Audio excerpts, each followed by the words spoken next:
You ever sign stuff without reading it or without really thinking about it? Receipts for purchases, the terms of service, a drawing of and an admission to a murder you didn't commit, Brendan Dassey. Spoiler alert. Whoops, too late. And of course, petitions. If you live in a bigger city, you might see them on a street corner. Hey bro, you want to sign? No! Wow, I guess that guy supports clubbing baby seals. You probably see them online. Be sure to sign the petition to give us your email address to sell to third-party advertisers who flood your inbox with spam. And the worst recent example of people signing something without really thinking about it is students at Yale signing a petition to repeal the First Amendment. So what we're calling for is to repeal the First Amendment. I think this is fantastic. Okay. I absolutely agree. So to be clear, you're signing a petition to repeal the amendment that protects your right to petition. Get back to class. But most of the time there's no harm in not thinking critically before we sign something. There's really no harm in agreeing to the terms of service for iTunes. There's really no harm in signing the credit card slip after you buy a tank of gas. There's not really harm in signing a petition to stop the deforestation of faraway tropical not America land that's doomed to deforestation anyhow. Harm comes into the picture when we're talking about boycotts, defamation,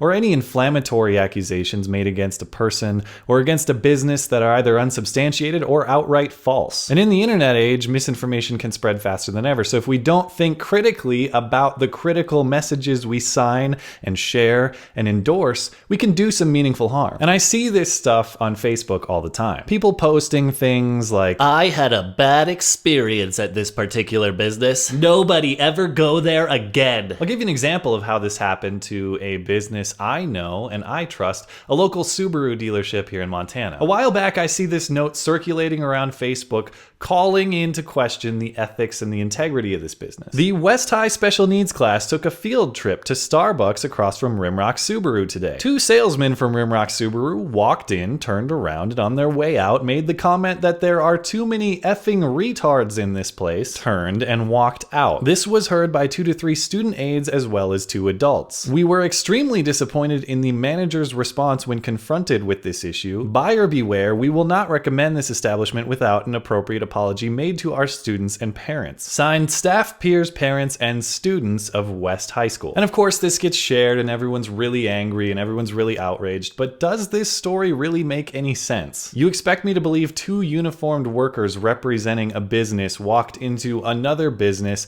observed handicapped individuals, and said clearly out loud, we see there are retarded people in here, and we dislike retarded people. And since the number of retards in this building exceeds our tolerance threshold, we will be leaving on account of our very public and very open hatred of retards. Even in the unlikely scenario that some version of that story is true, is that really a reflection of the business? If that's actually what they said, are we really gonna boycott the business as though those are the values of that business? I wonder what the hiring process over there looks like. I see you have an excellent and impressive history in car sales. Oh, and perfect! You checked the box that you hate retards. Oh yes, sir, I have 2 passions in life. Cars and hatred of the handicapped. 1 and 1A. Oh, just wonderful. Perfect. You are hired. Any reasonable person can deduce that the story alleged here is probably not accurate. In reality, the story is either entirely made up or grossly embellished. Now, I could see a scenario where maybe the 2 employees walk into Starbucks and see a crowd that they didn't expect. And maybe one mutters to the other, dude, this is retarded, let's get out of here. Without observing or without knowledge that there's a special needs class present. Now, is that in poor taste?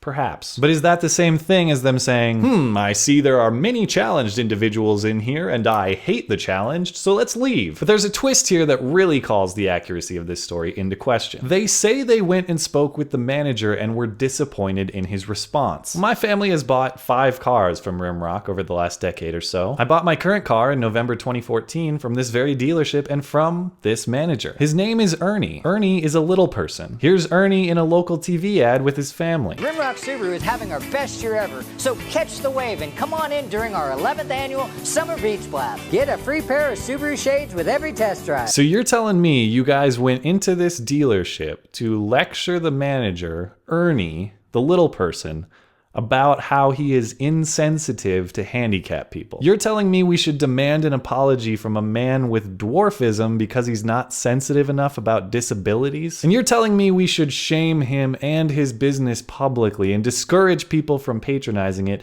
because his business has, quote, always sucked balls. By the way, calling things retarded? Outrageous and offensive! But saying his business has always sucked balls? Totally professional, totally reasonable, totally respectable, totally justified behavior. Somehow, I don't think you guys actually talked to him. Maybe that's why you put manager in quotations. I don't know. Somehow, I don't think your alleged disappointment in his response is honest because somehow, I don't think a conversation with a disabled man about his unacceptable insensitivity to disability issues ever occurred. Somehow, I think you might be the dishonest one, not the business owner. And this is why it is critical that we think critically before signing on to an action item that has the potential to damage the reputation of somebody else. I know we're all in a race to be the biggest victim, but if you hustle too hard in that race, you might actually victimize somebody else. So go ahead and sign those credit card slips. Go ahead and check the box on the terms of service. But when you're signing or approving or sharing things that put someone else's reputation on the line,